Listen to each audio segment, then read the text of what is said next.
So I mean, I've done debate. I did debate in high school for 4 years, and now like I'm just judging on behalf of like my brother. I'm not like familiar with the topic or anything, so you can treat me as like a flay judge. Like I'll flow, but like I'm not like familiar with the topic like at all, besides like what I've done, know from like the rounds. Definitely signpost way, like that's super important. Um, what you want me to consider in final, say in summary. I mean, just that's just like basics most judges kind of look for. Okay, Nothing like thank out of the you. ordinary. All right, perfect. In that case, time starts now. We affirm our sole contention is crisis stability. There are two global hotspots that could develop into a serious crisis absent a US NFU. The first scenario is Iranian proliferation. US tensions with Iran are skyrocketing as Rogan 20 finds that the Soleimani killing caused Iran to reinvigorate their nuclear proliferation efforts. However, Call 13 explains that eliminating the risk of a US first strike would get rid of Iran's root incentive to adopt a destabilizing nuclear posture and would de-escalate tensions. A nuclear-armed Iran would have three disastrous impacts. First, the ADL writes in 2019 that Iranian proliferation would spark an arms race in the Middle East and embolden Iran's aggressive foreign policy in Syria and Yemen. Specifically, Renal 19 finds that the war in Yemen had killed 233,000 people by the end of 2019. Second, the ADL explains in 2012 that Iranian leaders have a history of giving terrorists weapons, meaning that in the event of nuclear proliferation, nuclear weapons could fall into the hands of non-state actors. And third, Reardon 12 finds that because Israel views Iranian nuclearization as an existential threat, they would unilaterally strike Iran when Iran gets a nuke. Disastrously, Trebenko 9 finds that because of allies and defense pacts, this conflict would embroil the entire region in a war, drawing in great powers because all great powers have economic incentives to have hegemony over the Middle East. The second scenario is a Korean catastrophe. Despite the US's best efforts, negotiations with North Korea are failing and we are spiraling towards war.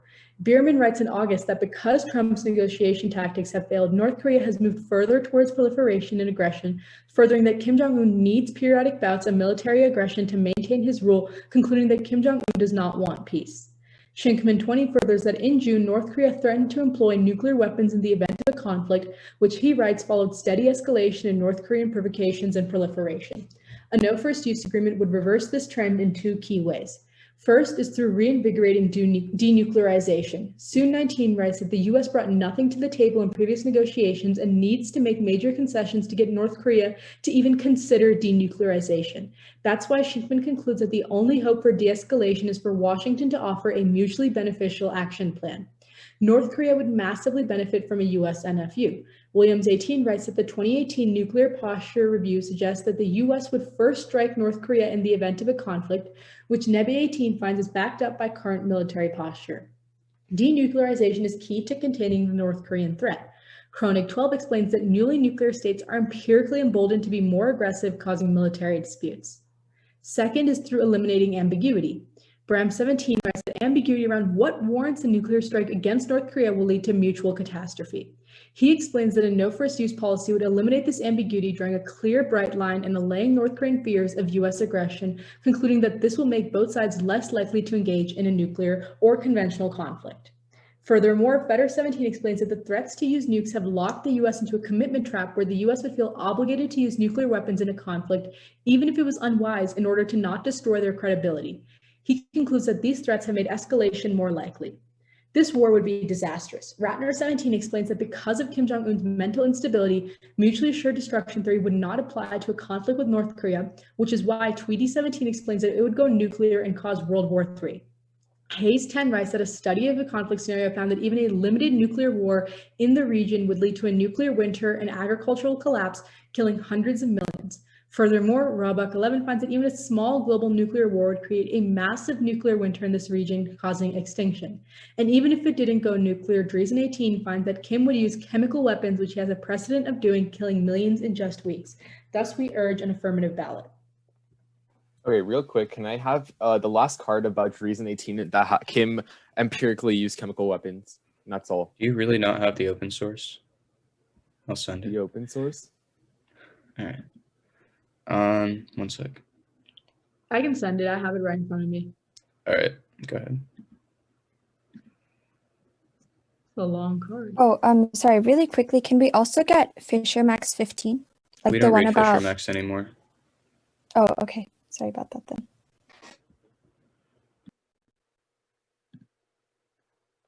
One second. Oh yeah, also we're not gonna take prep because Rashi will just read it during my speech. So I'll start my speech once I see it in my email. Yeah, I just sent it, so it should be All right. coming your way shortly.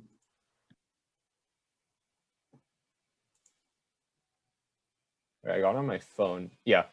Okay. Is everyone ready? Okay, great. Yes. Thank you. All right. In that case, my 4-minute negation speech begins now. We negate the resolve. The United States should adopt a declaratory policy of no first use. First, you have an observation. Words 18 states that the fact that battle comes to conventional weapons are so difficult to predict highlights the observation that conventional deterrent threats are contestable. Deterrent threats based on nuclear weapons are largely uncontestable. They offer an ideal deterrent capability because they tend to eliminate optimism about a positive war outcome. In the status quo, Lopez 19 finds that nuclear deterrence is the bedrock of U.S. national security. He furthers that our nuclear deterrence is the backstop and foundation of our national defense. Contention 1 is sparking global proliferation. Subpoint A is that Japan is on the brink of proliferation and U.S. assurance is the only thing stopping them. Fitzpatrick 2019 tells us that Japan has previously explored the idea of nuclear weapons due to threats from China and North Korea, but they didn't, as they decided as U.S. assurance was adequate. Windrum 14 tells us that Japan has had the capability to nuclearize in 6 months since the 1980s and can create 5,000 nuclear weapons currently. Oliveira 19 tells us that Japan will only pursue nuclear weapons if the United States assurance is absent. He continues that Japan still makes it clear that its position to reinforce the Japan-U.S. alliance and to stay below the U.S. nuclear protection, making it explicitly clear that they will only proliferate if that security wavers. Subpoint B is South Korea, because currently the nuclear umbrella is reassuring South Korean safety. Gomez 18 writes that the nuclear umbrella is vital for alliance reassurance, and maintaining a generally strong relationship with South Korea is an important political signal that reflects and helps the overall health of the alliances. Unfortunately, enacting a policy of no first use would remove South Korea's sense of stability and force them to proliferate. Rogan 16 tells us that as recently as President Obama's administration, allies were extremely against a no first use as they believed it increased the risk of conflict. And this is empirically proven again when South Korea feels weakened, they begin to proliferate. Bleak 13 tells you that the allies' perception of credibility is extremely important, and that empirically, when South Korea has felt that the US is less invested in their security, they have proliferated nuclear weapons. They only stopped proliferating when the US extended our assurances. Taylor 17 gives us more empirics.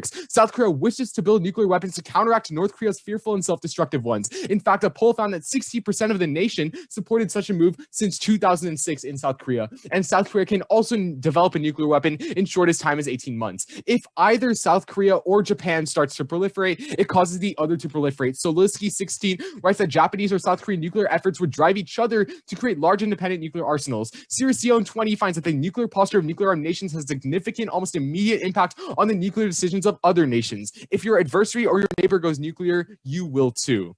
The proliferation of our allies will lead to nuclear war. Taylor 17 states that faced with the threat of South Korea developing nuclear weapons, the North will be incentivized to launch a preemptive strike. Since North Korea sees both Japanese and South Korean proliferation as a threat to its national security, they will be incentivized to strike first. Next, Symbala 15 finds that furthermore, the spread of nuclear weapons in Asia prevents a matrix of cross currents contributing to war.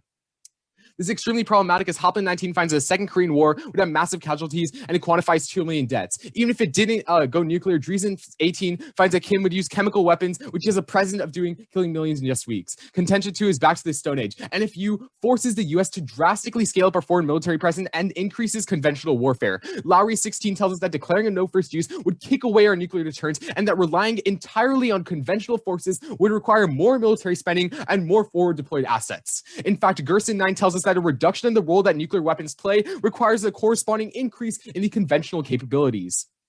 Since countries know there's essentially no punishment from the US, a no first use will result in an increase in conventional warfare. Nuclear weapons as deterrence has proven to work since Zimmerman 17 tells us that in recent decades, great powers have fought proxy wars, but since 1945, no one has come into direct armed conflict. Through the Cold War, nuclear weapons kept the peace in Western Europe. In fact, a no first use would lead to large-scale conventional war and even culminate in nuclear use. Colby 16 tells you that the second you affirm, the world could safely start and wage conventional wars. Conventional wars can escalate dramatically and unpredictably effectively, and the most likely route to nuclear war is via a nasty conventional war, just like what happened in World War II. Finally, increasing conventional warfare means more death. Elliot Ofor tells you that after the advent of the nuclear weapon, the amount of deaths due to conventional warfare dropped 15-fold. When you affirm, you reverse this progress and take us back to the Stone Age. Save the Children 19 tells us that there are 420 million children, nearly 1/5 of the children worldwide, that are living in a conflict zone. And Roberts 15 tells us that shifting from a position of nuclear instability to a position of nuclear stability is associated with a 950% increase in the probability of military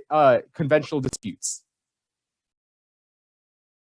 Okay, I'm ready for cross whenever you are. Sean, you need any cards or can we Yeah, I need evidence. North Korea first strikes and your South Korea empiric about proliferation. I Okay, didn't get I'll author send- names on either of those. Okay, yeah, so the South Korea one is Bleak 13. I'll send that in the chat. And then Rashi, can you send the other one? Do you Yeah, have we don't- cut cards? yeah, I can do Yeah, Bleak yeah. 13. I have the card. I'm Okay. sending the link and the cut card. Can you do it in the email chain then so I can see your highlighting?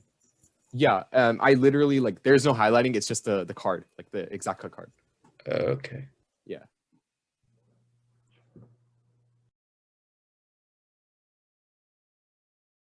Wait, Rashi, you're sending the other one, right?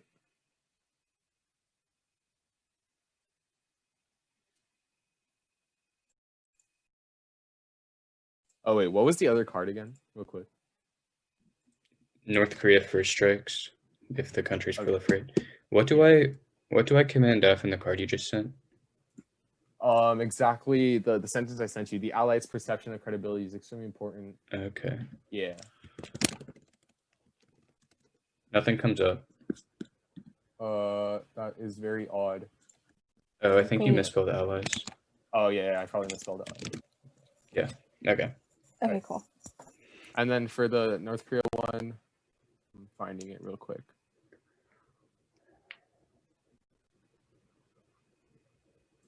Okay, it's Taylor 17. Okay. Yeah, I'll send that real quick.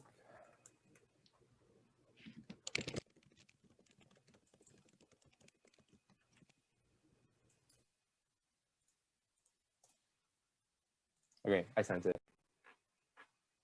Tell me when you all are ready for cross.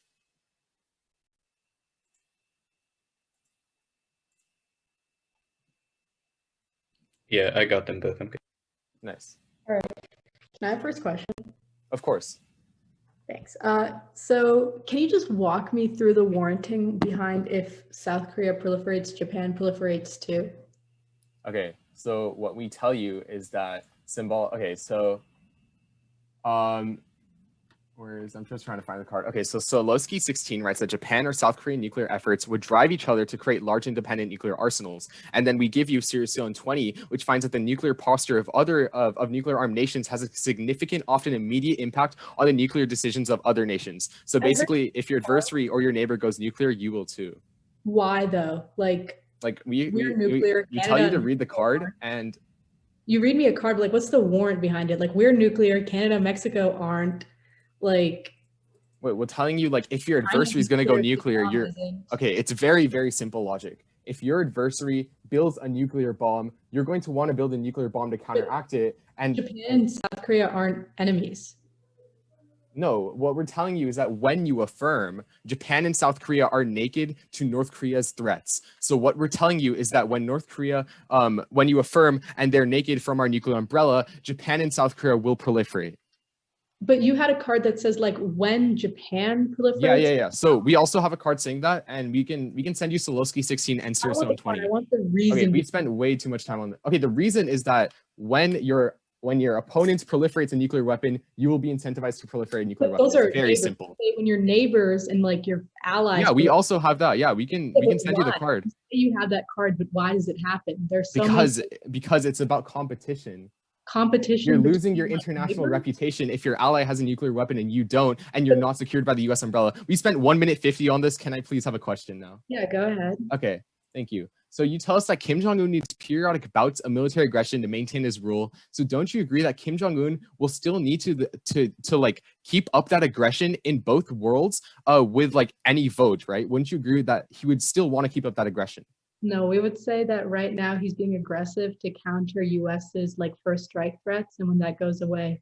Okay, so your card tells you that he uses periodic bouts of military aggression to maintain his rule and not to deter anything else. It's the sole fact is to maintain his rule. So why do you think that Kim Jong-un is just going to stop this like bouts of military aggression in your world? Like, what is your solvency? He no longer has to like be like stronger than US and Wait, like, so he no longer has to stay in rule? Like your card No, basically says no, that Kim Jong-un no, is just gonna like can I give up finish? his power. You're gonna ask says- a question. Can you let me finish it? My Yeah, go answer. ahead. Yeah. So right now he's doing it to be like, because US is threatening them, right? And Kim Jong-un's a dictator. He wants to be the strong man, right? As many dictators do. So he wants to have that strong man appearance of like, we're standing up to the United States. But when the United States is no longer threatening them, he no longer needs to stand up to United Yeah, but States. your card says he needs military aggression to maintain his rule and not to deter the US. So you can't really correlate with that causation. That's time. I'm gonna take a few seconds of prep. Let me get my timer. All right, starting now.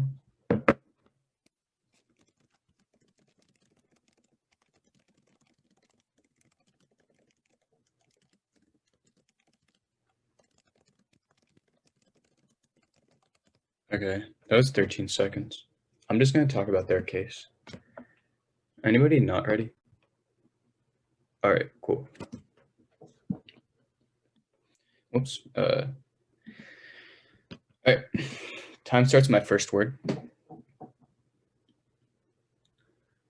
Let's talk about this observation. They tell you that conventional deterrence is contestable, which makes nuclear strikes the best for deterrence. This doesn't make any sense. Even if conventional strikes are contestable, we still have the largest and most powerful military in the world by far, which means even if countries can contest us, we would still win. I would say that nuclear strikes are even more contestable, because even if we have a bigger nuclear arsenal, one North Korean nuclear missile could decimate the United States, which means smaller countries with smaller militaries would prefer us to have nuclear conflicts than conventional conflicts. When we keep wars conventional, the US comes out on top.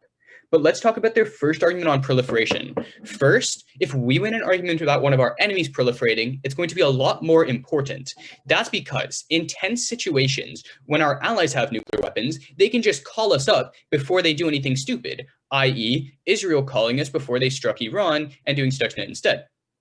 Whereas when our enemies have nuclear weapons, they don't have anyone to call. Specifically, Iran doesn't have any allies to call, so they would be much more likely to make rash decisions.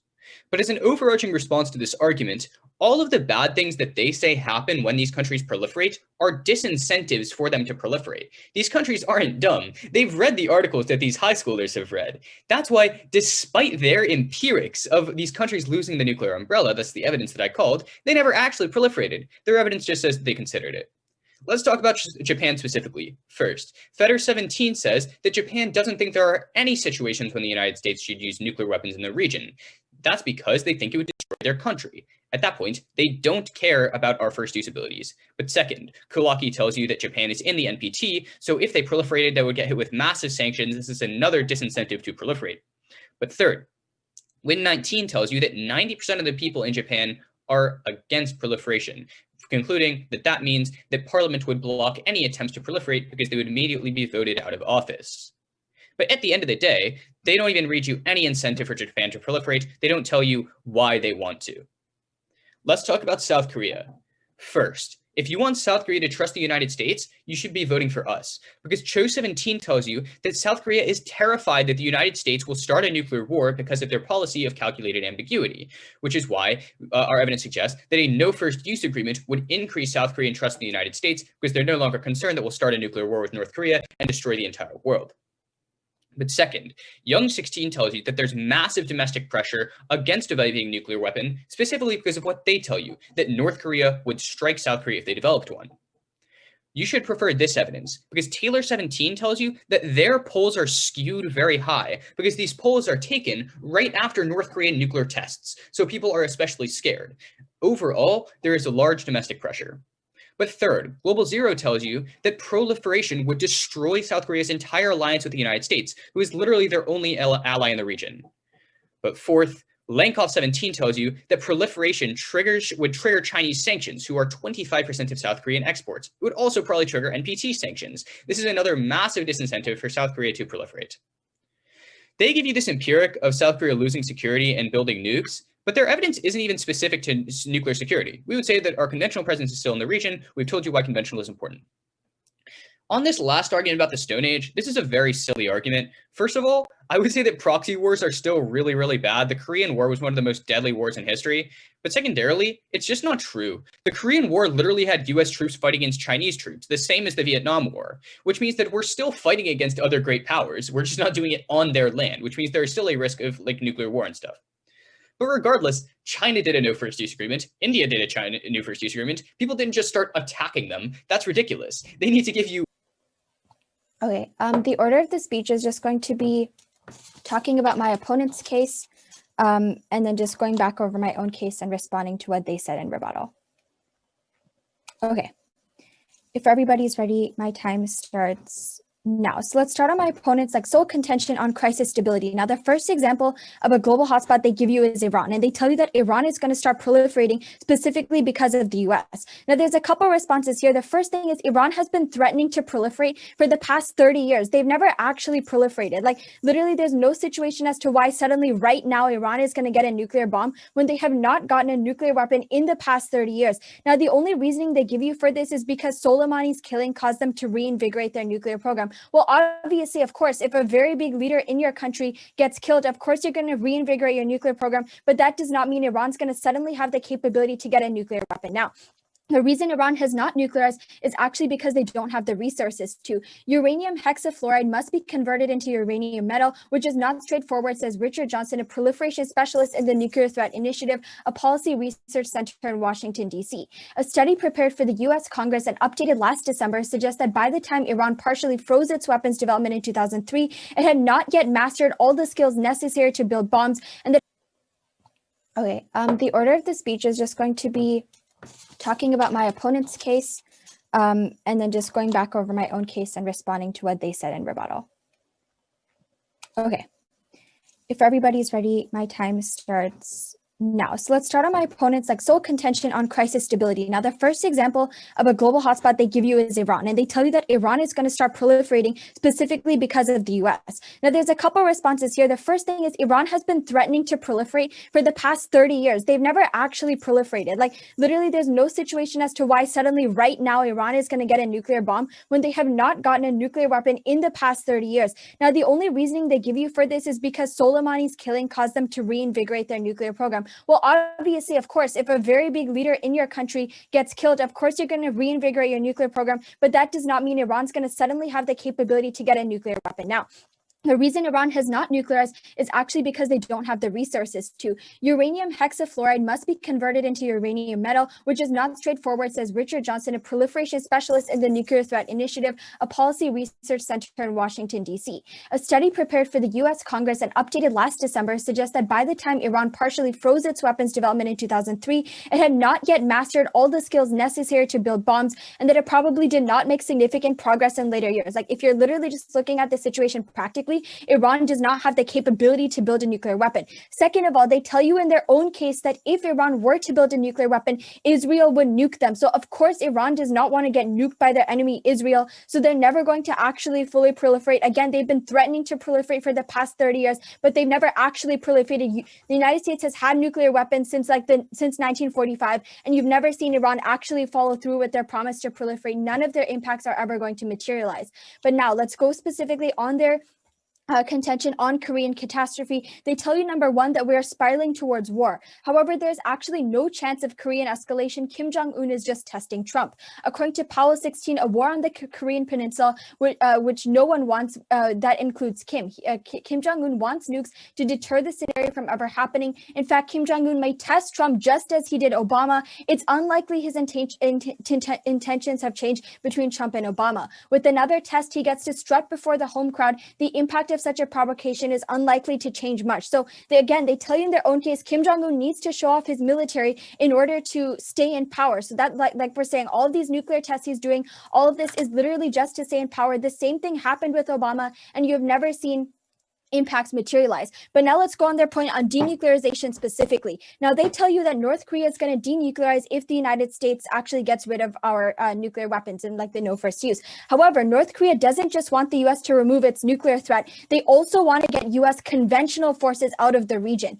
North Korea will not dismantle its nuclear weapons program until the US also agrees to diminish its military capacity in the vicinity of the Korean Peninsula. Its official news agency said on Thursday, clarifying a position that has remained vague since the leaders of both countries met in June. Literally, the leader of North Korea, Kim Jong-un, said himself he is scared of US conventional forces. It's not just nuclear. Like they take the argument and they sort of just like skew it towards one side. It's not just nuclear deterrence. It's about our conventional forces. He's scared of that. As long as our conventional forces stay in the area, he's going to continue nuclearizing. Again, on the point on eliminating ambiguity, we tell you that there's literally never going to be escalation. This happened during the Obama era. Again, you cannot argue with history. But then to go on to our contention on global proliferation, first they tell you that nuclear weapons are not contestable. But again, as we tell you, it's all about perception, right? Obviously, people are scared of the US nuclear arsenal, but whereas for conventional, all of our troops are spread out. They're not, countries are not going to completely like not attack just because they're scared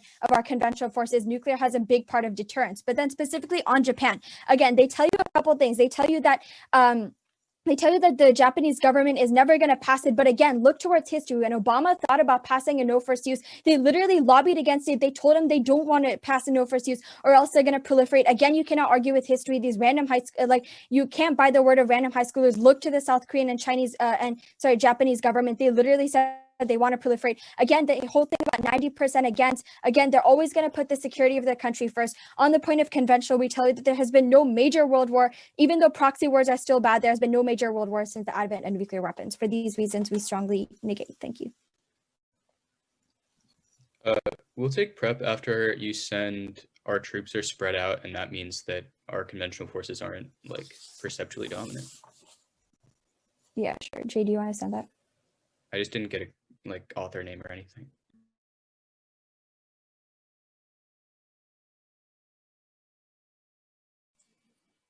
Okay, I can send US is reducing troops in Iraq. That's not what I asked for. You also didn't read that. I'm asking for, troops are spread I'm out, pretty sure and that's that means simple that we're not. logic. Like if your troops are spread out, they're gonna be less troops. Like that's very like. Wait, sorry. You said you're gonna send me. They're spread out where? If your troops are spread out in the world, they're going to be Just less send me troops. whatever you have. It's division. That's Send what me whatever you have. No, that's what I'm sending you. It's the logic.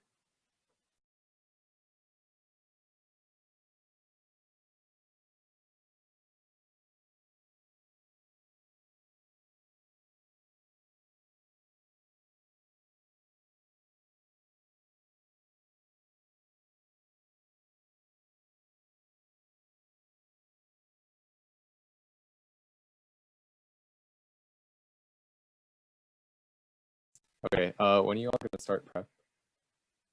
As soon as we get the Yeah. evidence. Okay. I just sent you like the logic.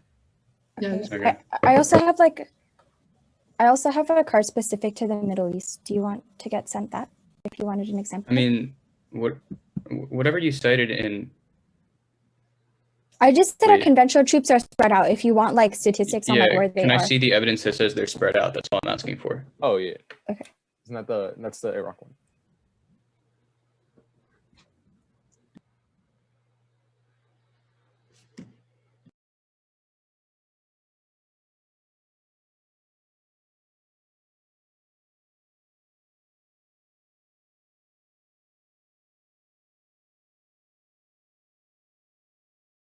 Just it's literally the title of the article.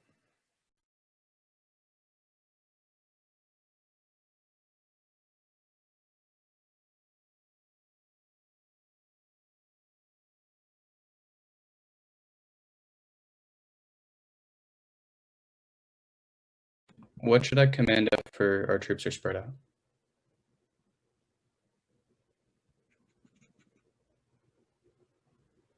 Oh The wait, title for of the the- article says we have 200,000 troops in Iraq. Is that what you're citing?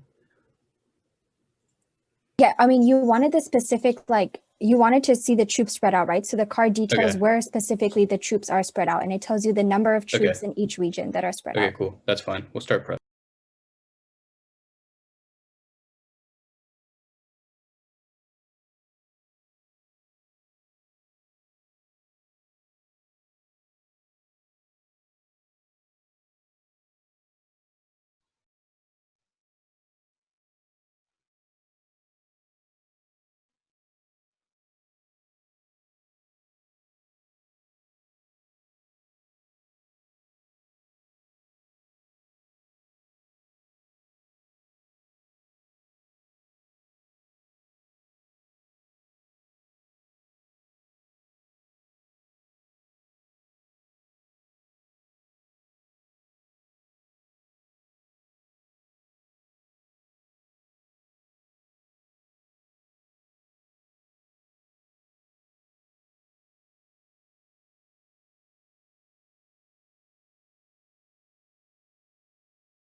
Okay, ready for cross?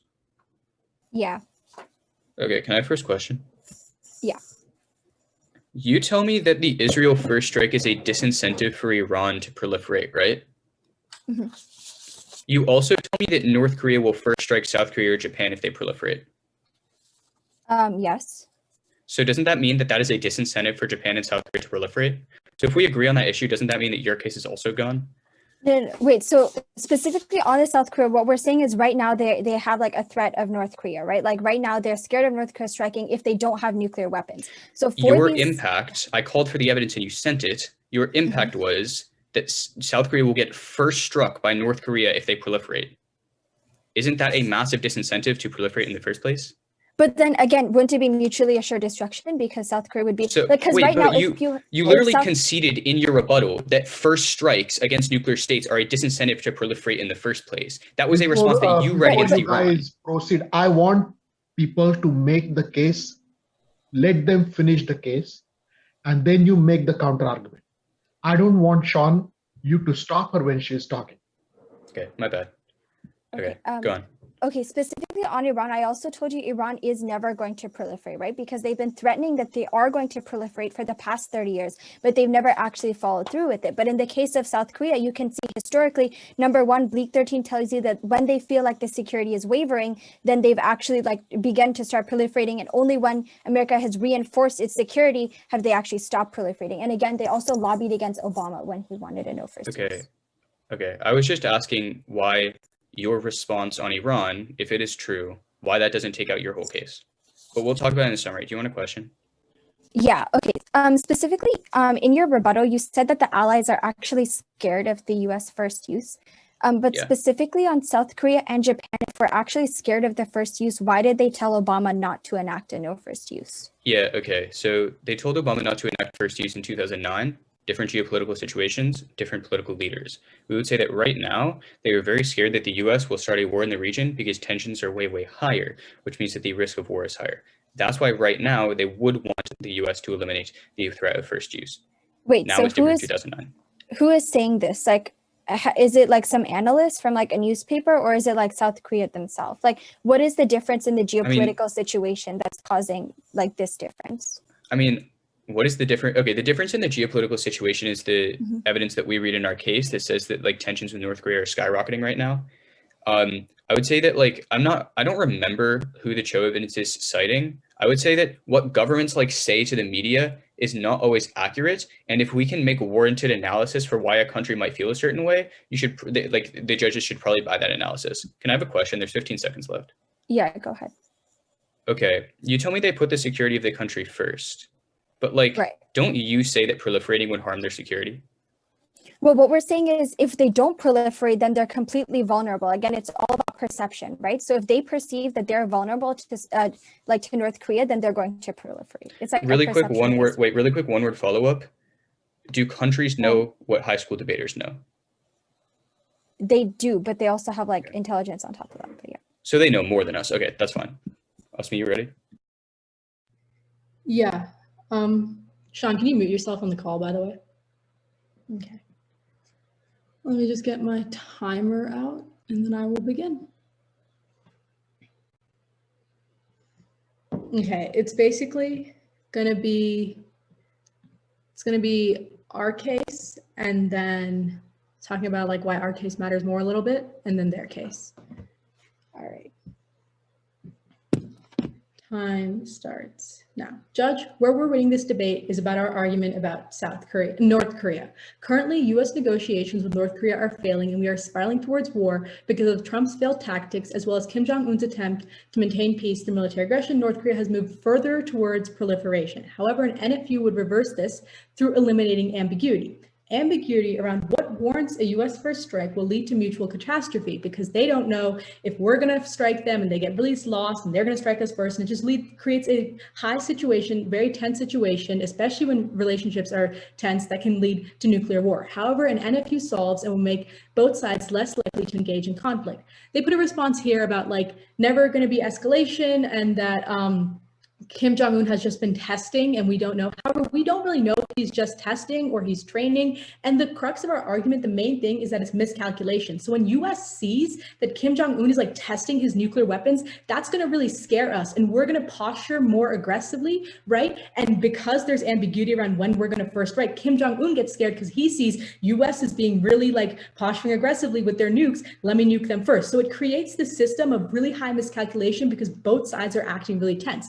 Then they say that like you can't argue with history. However, tensions are higher than they were now than ever. Negotiations are failing. Tensions are really bad. So history is like unprecedented. History has never seen this before. Insofar as none of their responses stand, we win easy access to our impact. A no-co-US war would go nuclear and cause the next world war and causing a great power war. And it would lead to agricultural collapse. And in this region specifically, extinction. Many studies have shown that a nuclear war in East Asia leads to extinction. This is really, really key because our case is more important because we link into extinction, and that means more people are dying, right? You're getting rid of generations forever. So our case should become first because you have to solve and prevent extinction before anything. Also, let's go on to their case now. Starting at the top about this like overview, the whole thing about like conventional being spread out, they sent us a card about how like 200,000 people are in like the Middle East. However, this is from 2019 before we pulled out over like 100,000 troops. And also 200,000 is only like 20% of our army. And that's like a 6-hour flight from South Korea or North Korea. So you can just like, just because troops are somewhere right now doesn't mean you can't like move them. Plus this is before we pulled out a lot of troops. So we don't know what the numbers are right now. Our perceptual conventional dominance is still there. Then the whole argument of global proliferation. One really key thing they concede is when they try to say that Iran won't proliferate because they know Israel will strike them. We can see that, we agree, right? That logic applies here. Japan and South Korea won't proliferate because they know all of their bad things will happen. Also, they can see that Japan and South Korea will get hit by sanctions. That's a big disincentive to proliferate there. So you won't see that global proliferation. Finally, they concede that US and China wars on their like second argument have been happening in the nuke era. So we still have great power wars even during the nuclear era. So that argument doesn't matter either. Thus, it's a really easy AF ballot.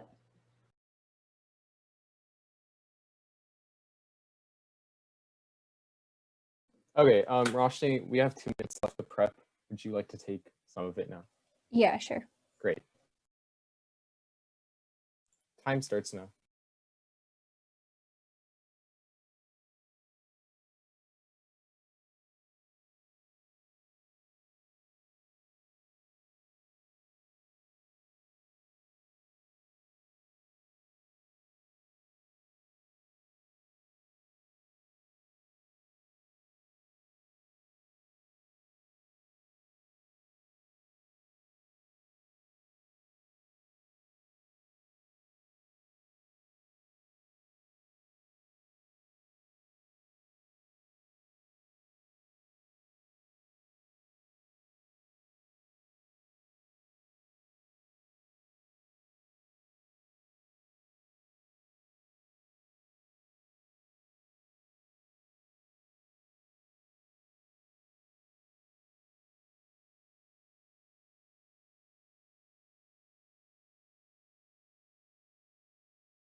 Okay, that's 1 minute and 20 seconds. I hope you two got that as well. Okay. Is everyone ready? Wait, yeah, sorry. How much have you taken total? So we took 1 minute for Roshni's refutation, then we took 120 for my summary. So we have 40 seconds left. Great. So is everyone ready? Sweet. So just as a brief off-time roadmap before I start my speech, the order of my speech is going to be our opponent's affirmative case and then my negation case. Okay. Time starts now. So first onto our opponent's contention 1. They basically drop this in summary. They only go for the contention 2. They tell us that we respond to the Israel with like saying that like, oh, Israel want prolif because Iran want prolif because Israel will strike, but we dropped that response. We're telling you that Iran want prolif because they don't have the resources to proliferate. Then they dropped that argument, so we win it and they dropped it. So let's go on to their second point about like North Korea proliferating. We tell you that Kim Jong-un is just testing Trump, empirically shown, just like how Kim Jong-un tested Obama. There's no responses. Then we tell you that we turn their own evidence, which tells you that Kim Jong-un needs to show off his military to stay in power, and they don't provide solvency. If Kim Jong-un needs his military to stay in power, he's not going to denuclearize in both worlds. He's not just going to give up his power. But then we tell you that North Korea won't dismantle unless the US removes nuclear and are conventional. This is the greatest point in the debate. This is why their case doesn't stand. We've seen no response to this. We tell you that they have to show us why US conventional will pull out and why US nuclear will also pull out. And that's when North Korea will proliferate. They have zero offense. None of their impacts actually materialize. And then they like concede, like, I mean, they try to collapse on this like ambiguity and miscalculation. First of all, they don't give us any example of when miscalculation has ever happened in the history of the world. Then we tell you that the US wouldn't nuke anyone unless we're 100% sure. And then we tell you that if North Korea sends out a nuke, the US can nuke North Korea back. So North Korea isn't just going to kill themselves just to like nuke some other country. There's mutually assured, and there's a second strike right here. But then we tell you that miscalc won't happen because of communication lines. If you want empirics, in the Cold War, Russia and US had communication lines, and that is why there was no nukes. Now into our case, you're going to vote negation because you're going to vote based off in history. You're going to vote based off empirics. They tell us that we tell you, Bleak 13 tells you that it's all about perception. That's why all our allies lobbied against Obama. But then they tell you that Japan and South Korea want prolif because of North Korea. We tell you, we dropped that response. So like their like whole turn on our case just doesn't matter. We tell you that Iran's not going to prolif because they don't have resources. But we tell you that Japan does have the resources. We tell you that Japan will prolif. Then they give you this like 90% card, but that 90% of Japan like not like going with the proliferation is in our world. So negate to keep 90% of Japan not wanting to proliferate nuclear weapons. And then we tell you that they tell you that Japan's in the NPT. We tell you so many countries broke it. They tell you that tensions are higher and that the situation is different because North Korea tensions is high. But that's why our allies want the US to not adopt a no first use. They want the nuclear umbrella. And then we tell you that Japan and North and South Korea are both going to proliferate, causing a Korean war of 2 million casualties. And Kim is using chemical weapons, causing 2 million casualties again. But then now under contention 2, which is where it's very clean to vote for negation. They tell us the only thing, it's very, very, very simple.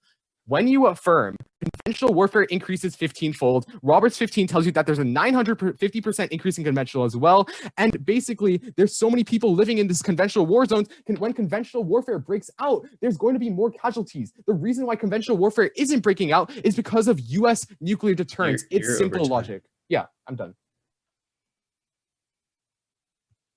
All right, ready for cross? Yeah, sure. Yeah, so hold on. Let me just look at my flow real quick. All right, can I have a first question? Go ahead. Okay. So on your second argument, right? Yeah. You say that right now everything's going fine and dandy and no one has come into conventional war since 1945. No, we're telling you no one has come into a nuclear war since 1945, and nukes kept the peace. There haven't been any large-scale conventional war like that could potentially lead to a nuclear. How many people died in the Korean War? Yeah, you can see. Okay, so the Korean and Vietnam War are great examples of conventional warfare. We agree, but what we're saying, the thesis of our contention too, is that conventional warfare will simply increase. We agree that conventional warfare is occurring in the status quo. Wait, but I'm kind of confused here. You said in constructive, there hasn't been a great power war since 1945 because nuclear weapons have deterred it. If we have proven that nuclear weapons empirically haven't deterred conventional warfare, doesn't that prove that the deterrence probably isn't enough? Like, I don't really understand. Like, you haven't told us, you haven't really given us a clear warrant for like why it increases by a certain amount if the deterrence doesn't exist. Empirics, Zimmerman 17 tells you that nukes kept peace in the Cold War. That's why the Cold War didn't break out. Yeah, and then also on top of that, also on top of that, just evaluating the deaths, we tell you that the deaths have decreased 15-fold, like we told you in the case. So like, yes, there's still been some wars, but ultimately, like the scale of the wars has not been. Yeah, the death toll of conventional warfare decreased 15-fold. Really quick follow-up. The advent of nuclear weapons. 5 million people died in the Korean War. That was like a huge percentage of the population. I don't think it would have been possible for more. So we tell you again, that's a great example, but it's misconstrued. Basically, it doesn't affect the thesis of our contention too. We're telling you simply conventional warfare will increase. It doesn't matter how many conventional warfares have happened in the past. We know they've been deadly conventional warfares. We tell you that it will simply increase. That's it. Because after the advent of the nuclear weapon, conventional warfare decreased 15-fold. The second you affirm, you take us all the way back to the Stone Age, where conventional weapons were 15 times more likely to kill people. Maybe have a question. Oh, sorry. Go ahead. Yeah. Okay, yeah, Roshni, go ahead. Oh, no, I thought you had a question. Oh, really? I thought you had a question. Okay, no, it's fine. You can ask yours. Oh, wait, I have a question. So what happened? What happened like when Obama considered U.S. no first use? Like, can you just tell me what happened? I presume you're going to tell me.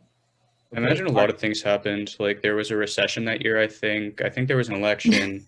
I think that there was a hurricane that year So as well. specifically related to that, our allies told Obama not to consider no first use because they were scared that the U.S. nuclear umbrella would be gone. So and then you guys tell us that there was a different situation, but I don't get how how does that situation, like you tell us that situation is different because the tensions are higher now, but if the tensions are higher now, wouldn't that just give our allies more incentive to make the U.S. adopt a no first use?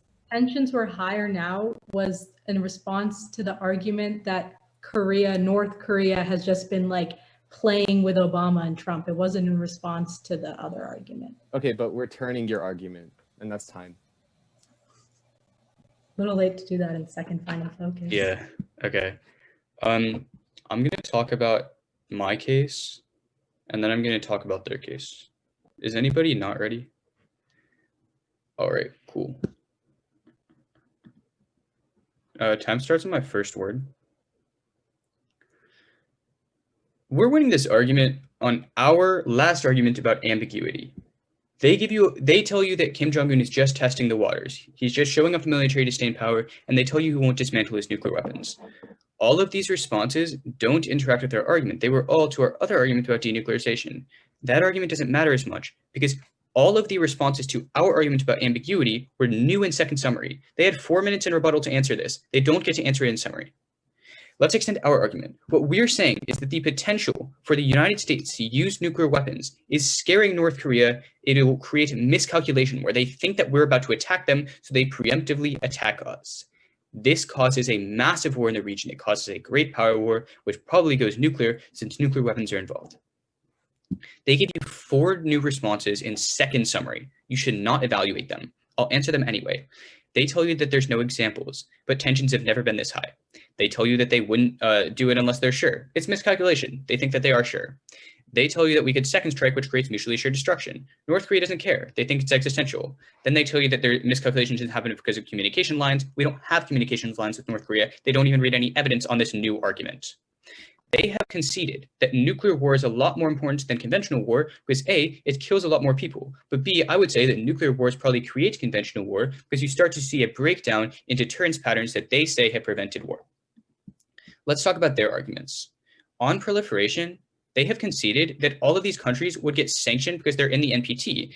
Other countries that broke the NPT also got sanctioned. We have said that it would decimate their economies. In addition to the fact that them getting first struck by the North Koreans would be a disincentive. We don't need them to extend their own argument. I said this in rebuttal and it was conceded. But on their arguments about conventional deterrence, they say that conventional wars increase a little bit. But if we have won, that great power wars are still happening, that inherently means that these nuclear weapons are not deterring us from starting wars with China. Okay, I think I have like 20 seconds of prep left, so I'll 40. just take that route. Oh, 40. Okay, never Yeah. mind then. Okay. Time starts now.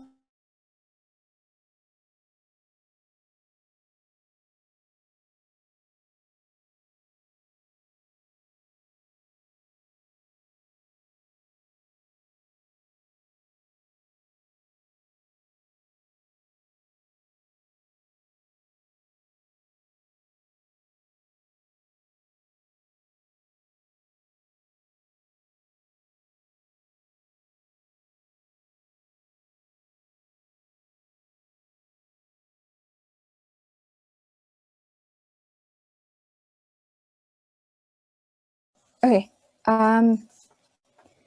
The order is just going to be your case, our case. Okay. If everybody's ready, my time starts now. So okay, so let's talk about my opponent's second contention on the Korean catastrophe, specifically on eliminating ambiguity. And they tell you that tensions are really high, and all of the U.S. is all of this ambiguity is going to cause miscalculation. As I read out in rebuttal, right? Tensions are not that high. Kim Jong-un is never actually going to launch a nuclear, never going to see the impact of miscalculation happen. We also tell you that miscalculation, the probability of miscalculation, as my partner tells you in summary, is so low. Literally, miscalculation is almost never going to happen.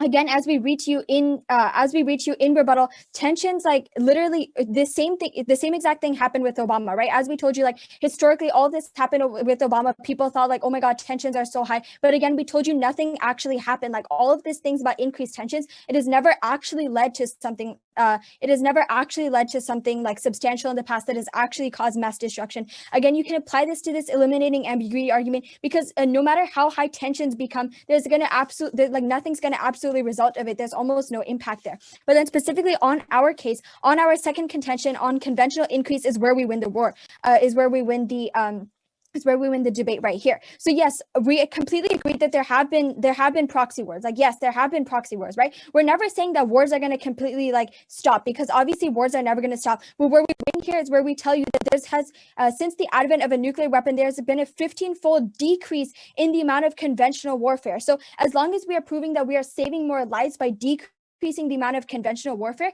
then it's very obvious to vote for us off of here. Again, there have been proxy wars, but as long as we can prove that we are saving lives by decreasing conventional warfare, then you should completely vote for us here. Again, on probability, this probability is almost 100%. You can look at the past and you can see that conventional warfare has actually decreased. So again, it proves that that same logic is going to apply in the future. Empirically, nuclear weapons have been shown to decrease conventional warfare. This is like very obvious for the negation. We save the most lives again with 100% probability. That's why you negate today. Very good round. Thank you, opponents. Thank you, Judge. Good round.